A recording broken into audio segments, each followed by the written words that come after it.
Today is April 13th and today is the Cambridge Science Festival Carnival and Robot Zoo, and I'm super excited. There's going to be a bunch of experiments, there's going to be a bunch of robots, and there's so much stuff, and I can't wait to show it to you guys. We're here at the Cambridge Public Library, so if you're in the Boston area, you have to come and check this out. This ends at 4 o'clock. Look at this! Let's get going.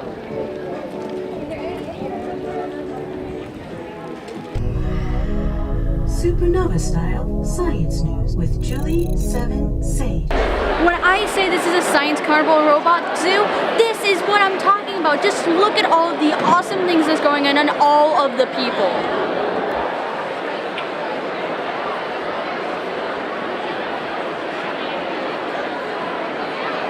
And there's even stuff here with optics from the Optical Society of America. It looks like a circus. I see it. Whoa. I mean, look at his sunglasses on. Like where you stop. See how the different shapes? There are tons of things here with biology. Like Novartis was dealing with the mirror images of molecules. Apparently the molecule limousine, it's the same smell of lemons and oranges, just mirrored. What is that?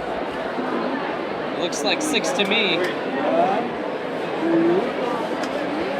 Now, the full volume. The entire thing. How does that work? We'll try to. Okay. So in the snow now, you can take. Okay.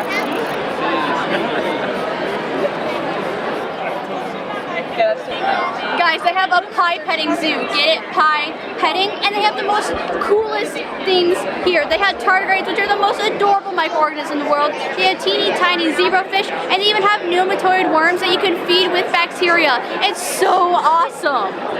So do you see how there's like a line there? Yeah. So someone put that bacteria there in a circle, just like that. And you can actually, on these plates, like draw pictures with the bacteria if you have bacteria that are different colors. There we go. And then she's gonna feed her little worms. Yay! That's so cool. Yeah. Guys, it's Pepper. It's actually Pepper, one of my favorite robots in the entire world.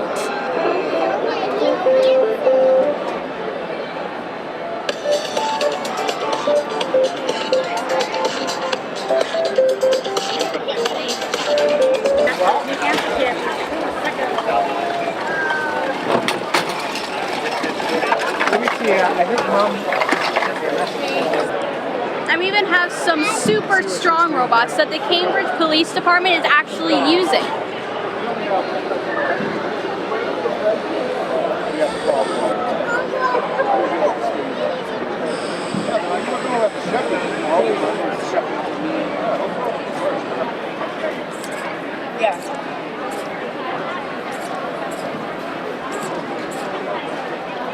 And here we have some of the super cute robots, Tyga and Jibo. Hey Jibo. Yeah.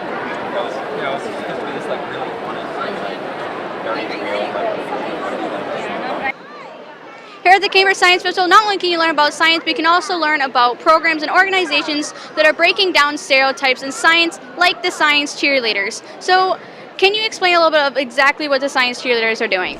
Absolutely. The Science Cheerleaders are a nonprofit organization. We have over 300 women across the country, and we go out to try to break down stereotypes about what a scientist is, who a scientist can be, what a scientist looks like, and we do that by leading by example. We're all NFL, NBA, and collegiate cheerleaders, either current or former, and we all have advanced degrees and careers in STEM fields. I cheered in college for the Colgate University Raiders, and I have a Ph.D. in molecular pharmacology, and I'm currently a postdoctoral fellow at Dana-Farber studying cancer research. That's really cool, and I also understand that you guys are partnered with a company called SciStarter, and you guys are doing stuff with citizen science. Can you talk a little bit about that? Yeah, SciStarter is our sister organization, and we work with them to try to get everyone involved in science and show people that you don't need special degrees or special equipment or special training.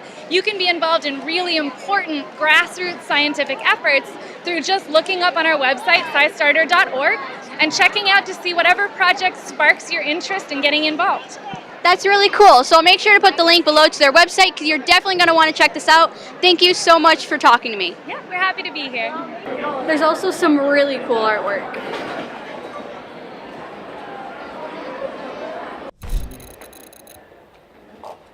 And this one, which is like an undersea waveform or something like that. If you look at the mirror in these displays, it's straight out of the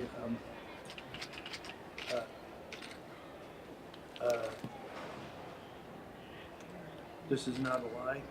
That math. Yes. Oops. Yeah, good. Okay.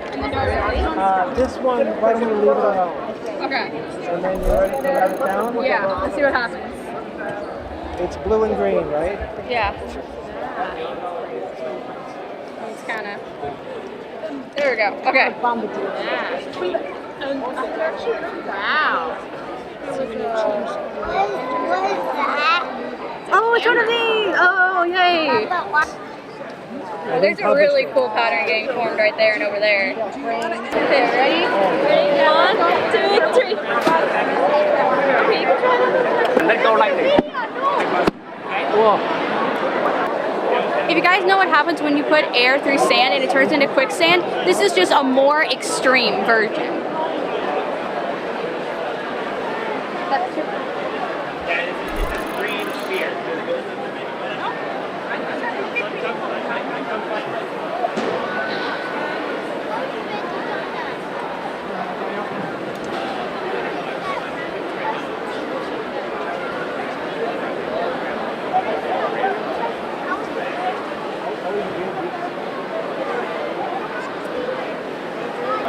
What about a little bit of plasma?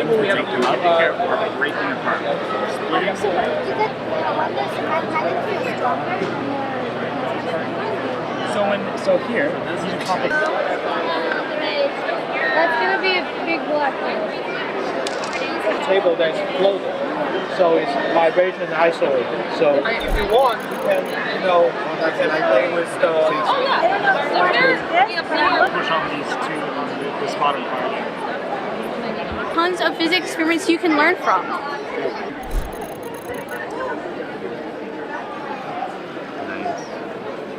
There we go. I got one. Made Van de Graaff generator.